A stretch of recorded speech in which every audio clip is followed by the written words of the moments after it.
नमस्कार। World news में आज रूस और यूक्रेन के बीच जंग रुकेगी या और तेज होगी? 2026 में इसका जवाब मिल जाएगा। अमेरिका के राष्ट्रपति डोनाल्ड ट्रंप ने सीजफायर प्लान को लेकर यूक्रेन और रूस दोनों के ही राष्ट्रपतियों से बात की है।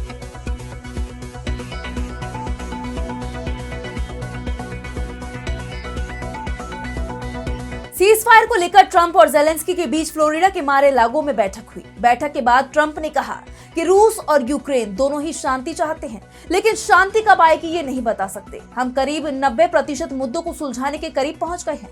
वैसे मैं प्रतिशत पर भरोसा नहीं करता। सवाल समाधान का है, कब तक होगा कोई समय सीमा नहीं बता सकता। लेकिन सवाल ये है कि अब रूस यूक्रेन जंग जल्दी खत्म होगी या लंबी चलेगी। दरअसल ट्रंप को डर रूस की तरफ से है, क्योंकि जेलेंस्की ने जो प्लान उनके सामने रखा था उसमें से कई मुद्दों पर पुतिन की नाराजगी सामने आ सकती है। पुतिन पहले ही कह चुके हैं कि जंग चलेगी या रुकेगी ये यूक्रेन तय नहीं करेगा, ये रूस तय करेगा। इस पर हम करेंगे विस्तार से चर्चा, लेकिन आइए जरा उन खबरों को भी देख लें जिन पर आगे होगी बात। बांग्लादेश में नहीं थम रही हिंसा, पाकिस्तान भी हुआ सक्रिय। हादी पर बांग्लादेश पुलिस के दावे पर भड़का भारत। ईरान ने अब अंतरिक्ष में मचाई हलचल, रूस की मदद से 3 सैटेलाइट किए लॉन्च। खामेनेई ने पश्चिमी देशों को दी चेतावनी। ट्रंप के गजा प्लान को पाकिस्तान ने दिया झटका। पाकिस्तान के विदेश मंत्री बोले, हमास के खिलाफ सेना का नहीं होने देंगे इस्तेमाल। और चलते चलते में देखेंगे, छोटे से पक्षी ने भरी 5000 किलोमीटर लंबी उड़ान, मणिपुर से पहुंचा दक्षिण अफ्रीका। इन सभी खबरों पर हम विस्तार से करेंगे बात, लेकिन पहले एक नजर हेडलाइंस पर। ताइवान के खिलाफ चीन को मिला रूस का साथ। रूस ने ताइवान को बताया चीन का हिस्सा। ताइवान की घेराबंदी में जुटा हुआ है चीन। ऑपरेशन सिंदूर की मार को पाकिस्तान ने किया स्वीकार। उप प्रधानमंत्री इशाक डार बोले, भारत ने नूर खान वायुसेना अड्डे पर किया था हमला। 36 घंटे में भेजे गए थे 80 ड्रोन। नेपाल की राजनीति में नया मोड़। आम चुनाव से पहले 2 मधेसी पार्टियां, जनता समाजवादी पार्टी जेएसपी, लोकतांत्रिक समाजवादी पार्टी एलएसपी का विलय। संयुक्त बयान जारी कर विलय का किया ऐलान। दक्षिणी मेक्सिको में बड़ा हादसा, ट्रेन डिरेल, 13 लोगों की गई जान, 98 लोग घायल, यातायात ठप। करीब 4 साल हो चुके हैं यूक्रेन और रूस के बीच जंग चलते हुए। उम्मीद की जा रही है कि 2026 की शुरुआत में ये जंग थम जाएगी। सीजफायर की उम्मीद में यूक्रेन के राष्ट्रपति वोलोदिमीर जेलेंस्की अमेरिका पहुंचे। फ्लोरिडा में अमेरिकी राष्ट्रपति डोनाल्ड ट्रंप के साथ उन्होंने बैठक की। बंद कमरे में ये बैठक 3 घंटे तक चली। इस बैठक से पहले ट्रंप ने रूस के राष्ट्रपति व्लादिमीर पुतिन से फोन पर 2.5 घंटे तक बात की। पुतिन और जेलेंस्की से बात करने के बाद ट्रंप ने कहा कि 90% मामलों में सहमति बन गई है, लेकिन समाधान अभी भी 0 ही है, क्योंकि पेच जमीन को लेकर फंसा हुआ है। दरअसल जेलेंस्की जो 20 सूत्रीय प्लान लेकर ट्रंप से मिले, उसमें सबसे बड़ा मुद्दा जमीन का है। अभी तक जिस मामले पर सहमति नहीं बन पाई है, ये भी कह सकते हैं कि सीजफायर के रास्ते में जो सबसे बड़ा मुद्दा है उस पर ही सहमति नहीं बन पाई है। बाकी के सभी मुद्दों पर सहमति बन गई है और इसलिए समाधान निकल पाएगा, इस पर सवाल है। दरअसल पूर्वी यूक्रेन, खासतौर पर दोनबास का मुद्दा अभी भी सुलझ नहीं पाया है। ट्रंप से जब इसे लेकर सवाल किया गया तो उन्होंने कहा कि इस मुद्दे का कोई समाधान नहीं निकल पाया है और यही कारण है कि मैं ये नहीं बता सकता कि सीजफायर कब तक होगा, क्योंकि रूस किसी भी कीमत पर दोनबास से कब्जा छोड़ने को तैयार नहीं है। दोनबास यूक्रेन का वो इलाका है जिसमें दोनेत्स्क और लुहांस्क शामिल हैं। रूस ने मांग की है कि यूक्रेन ये इलाका उसे सौंप दे, तो जेलेंस्की ने भी साफ कर दिया है कि वो यूक्रेन की जमीन का एक टुकड़ा भी रूस को नहीं देंगे। वैसे जिन मुद्दों पर जेलेंस्की और ट्रंप के बीच सहमति बन गई है, उसमें सबसे बड़ा मुद्दा यूक्रेन की सुरक्षा गारंटी का है।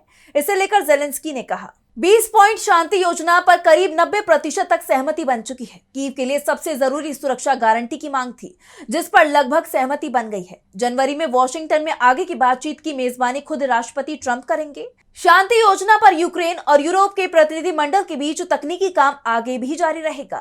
जेलेंस्की के बयान पर ट्रंप ने भी कहा है कि कीव की सुरक्षा का इंतजाम अब शांति समझौते में सबसे बड़ी समस्या नहीं है। इस मोर्चे पर काफी हद तक सहमति बन चुकी है। मुख्य मुद्दा जमीन का बचा हुआ है, जिस पर सहमति नहीं बन पाई है। ट्रंप ने कहा, हमारी बहुत अच्छी मीटिंग हुई, हमने बहुत सी बातों पर चर्चा की। जैसा कि आप जानते हैं, मेरी राष्ट्रपति पुतिन के साथ एक बेहतरीन फोन कॉल हुई थी और मुझे लगता है कि हम बहुत करीब आ रहे हैं। रूस चाहता है कि यूक्रेन सफल हो। ये बात थोड़ी अजीब लग सकती है, लेकिन मैं राष्ट्रपति को समझा रहा था। राष्ट्रपति पुतिन यूक्रेन की सफलता के लिए बहुत उदार थे, जिसमें बहुत कम कीमतों पर एनर्जी, बिल और दूसरी चीजें देना शामिल है।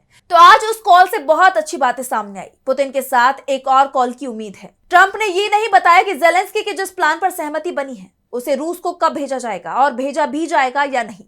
ये जरूर कहा कि या तो जल्दी शांति आ सकती है या फिर ये जंग लंबी चलने वाली है। अब आगे बढ़ते हैं और बात करेंगे बांग्लादेश की। बांग्लादेश में सरकार के मुखिया मोहम्मद यूनुस की कुर्सी अब 50 दिन के अंदर चली जाएगी, ये तय माना जा रहा है। तो यूनुस देश को हिंसा की आग में झोंककर अपनी कुर्सी बचाने की कोशिश में जुटे हुए हैं। लगातार भारत विरोधी बयान दे रही हैं, अपनी पुलिस से भी इसी तरह के बयान दिलवा रही हैं।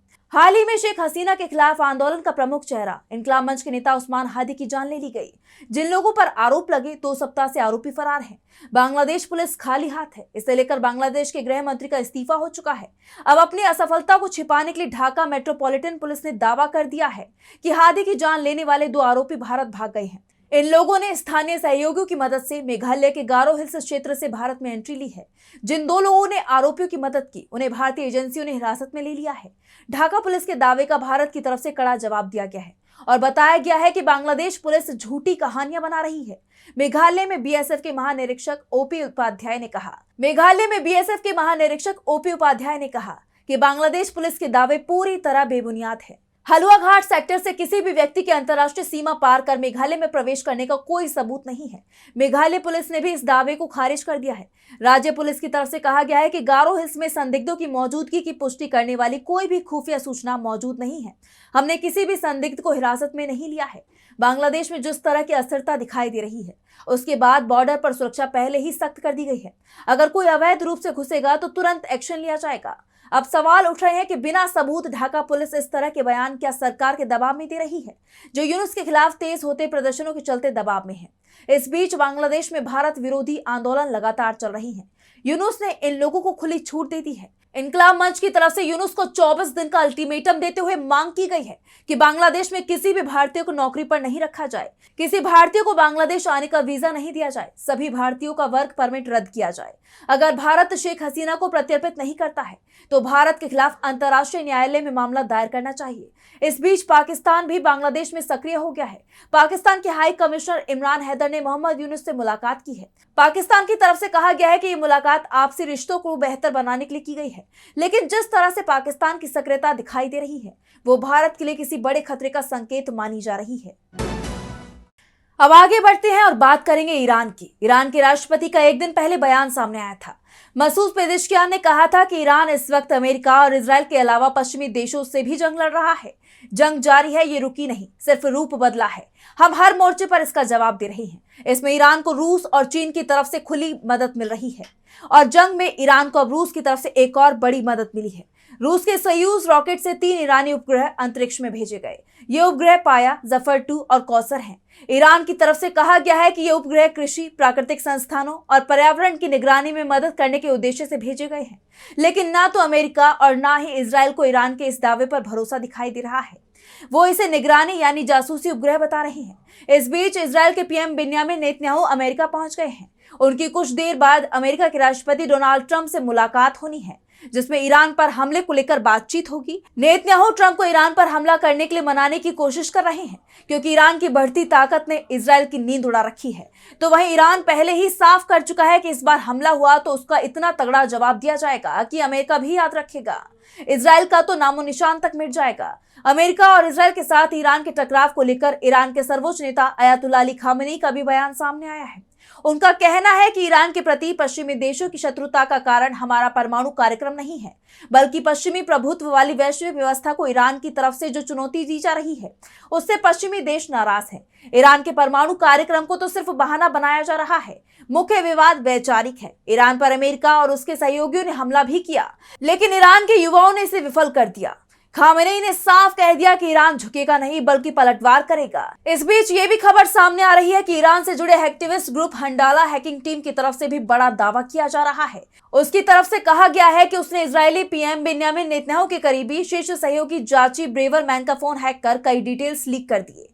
द टाइम्स ऑफ इजराइल का कहना है कि इस ग्रुप का संबंध ईरान से है और ये वही ग्रुप है जिसने पिछले हफ्ते पूर्व प्रधानमंत्री नफ्ताली बेनेट के फोन में सेंध लगाई थी और दावा किया है कि वो प्रधानमंत्री बेंयामिन नेतन्याहू के चीफ ऑफ स्टाफ जाची ब्रेवरमैन का फोन भी हैक करने में कामयाब रहे। ग्रुप का कहना है कि उसे जाची ब्रेवरमैन के इस्तेमाल किए गए आईफोन 16 प्रो मैक्स का लंबे समय तक एक्सेस मिला। ऑनलाइन सर्कुलेट हो रहे मैसेज में हैकर्स ने दावा किया कि उनके पास डिवाइस से ली गई फाइलें, प्राइवेट चैट, ऑडियो रिकॉर्डिंग और वीडियो मटेरियल है और उन्होंने कंटेंट को अलग अलग हिस्सों में पब्लिश करने की धमकी दी। हंडारा हैकर्स का कहना है कि वो फिर नई जानकारी जारी करेंगे जो ब्रेवरमैन को कतर गेट स्कैंडल से जोड़ती है। वहीं यरूशलेम पोस्ट ने पीएमओ के हवाले से कहा है कि ऐसा कुछ नहीं हुआ है, मामले की जांच की जा रही है। अब बात करेंगे पाकिस्तान की पलटी की। पाकिस्तान के सेना के चीफ आसिम मुनीर ने डोनाल्ड ट्रंप को भरोसा दिया था कि उनके गजा पीस प्लान में पाकिस्तान अपनी सेना भेजेगा। खबरें तो यहां तक आ रही थी कि पाकिस्तान अपनी सेना के 20,000 जवानों को गजा में तैनात करेगा। बाद में ये संख्या 5,000 के करीब बताई गई। मुनीर व्हाइट हाउस में ट्रंप से वादा करके आए थे। बदले में अमेरिकी राष्ट्रपति मुनीर की लगातार तारीफ कर रहे थे। पाकिस्तान में जिस तरह के हालात हैं उसे लेकर अपनी आंखें बंद कर रखी थी, खास तौर पर इमरान खान को लेकर। लेकिन अब पाकिस्तान ने एक बार फिर से पलटी मार ली है, जिसके बाद ये कहा जा रहा है कि ट्रंप पाकिस्तान पर एक्शन ले सकते हैं। पाकिस्तान के उप प्रधानमंत्री और विदेश मंत्री इशाक डार ने साफ कह दिया है कि पाकिस्तान अपने सैनिकों को हमास के खिलाफ तैनात नहीं करेगा। डार से जब डोनाल्ड ट्रंप के बयानों पर सवाल किया गया तो उन्होंने कहा, अगर वो कहते हैं कि हमें जाकर लड़ना शुरू करना चाहिए, हमास को निहत्था करना चाहिए, उनके हथियार छीनने चाहिए और जाकर उन सुरंगों को नष्ट करना चाहिए जो हमास ने अब तक बनाई है, तो ये हमारा काम नहीं है। पाकिस्तान मुसलमानों से लड़ने के लिए फिलिस्तीन में अपनी सेना नहीं भेजेगा। इस मामले पर पाकिस्तान के नागरिक और सैन्य नेतृत्व के बीच कोई मतभेद नहीं है। इस मामले पर हमारी पूरी समझ है कि हम इस तरह का काम नहीं कर सकते। डार ने कहा कि गजा में शांति की स्थापना में सहयोग देने को तैयार है। पाकिस्तान खुशी खुशी इस अभियान में शामिल होने को तैयार है। लेकिन अगर कोई कहता है कि हम गजा में शांति लागू करेंगे और हमास को निहत्था करेंगे और उसके हथियार छीनेंगे, तो हम इसका हिस्सा नहीं होंगे। ये बात तो आपको पता ही है कि पाकिस्तानी सेना को गजा में अंतर्राष्ट्रीय स्थिरीकरण बल यानी आईएसएफ का हिस्सा बनना था। ये बल अमेरिकी राष्ट्रपति डोनाल्ड ट्रंप की 20 सूत्रीय गजा शांति योजना का हिस्सा है। अब डार ने जिस तरह से साफ कह दिया है कि पाकिस्तान की हिस्सेदारी उतनी ही होगी जितनी की दूसरे मुस्लिम देशों की, ऐसे में डोनाल्ड ट्रंप की गजा योजना को जरूर झटका लग सकता है। वैसे ये दावे पहले से ही किए जा रहे थे कि पाकिस्तान अपनी पुरानी नीति पर ही चलेगा, यानी अमेरिका से वादा करेगा, बदले में आर्थिक मदद भी हासिल कर लेगा। लेकिन जब प्लान को लागू करने की बात आएगी तो पलटी मार जाएगा। गजा को लेकर भी ऐसा ही होता दिखाई दे रहा है। पर क्या इस बार पाकिस्तान के लिए ये सब आसान होने वाला है? क्योंकि ट्रंप के दौर में अमेरिका की नीति पूरी तरह से बदल गई है। ट्रंप अगर किसी देश से एक दिन गहरी दोस्ती की बात करते हैं तो दूसरे दिन उस पर सख्त कदम उठाने लगते हैं। यूरोप के तमाम देश जो अमेरिका के करीबी माने जाते हैं उन पर भी ट्रंप ने टैरिफ लगा दिए हैं। ऐसे में पाकिस्तान की पलटी उस पर ही भारी पड़ सकती है। और अब चलते चलते में बात करेंगे ऐसे पक्षियों की जिन्होंने 5 दिन में हजारों किलोमीटर का सफर तय कर लिया। जरा सोचिए, एक छोटा सा पक्षी, हल्का इतना कि वजन एक मोबाइल फोन से भी कम, वो एक बार में हजारों किलोमीटर की उड़ान भरे और कई देश पार कर जाए। जी हाँ, सुनने में ये बात चौंकाने वाली लगती है, लेकिन ये हकीकत है। अपापांग, अलांग और आहू नाम के 3 फॉल्कन्स ने ये कर दिखाया है। इन तीनों पंछियों ने मणिपुर से दक्षिण अफ्रीका तक उड़ान भर पूरी दुनिया को हैरान कर दिया है। इन तीनों पक्षियों पर ट्रैकर लगा दिए गए थे और फिर जो हुआ वो वाकई कमाल था। आइए एक एक कर इन तीनों के बारे में जानते हैं। इस लिस्ट में पहला नाम है अपापांग का। इसने तो कमाल ही कर दिया।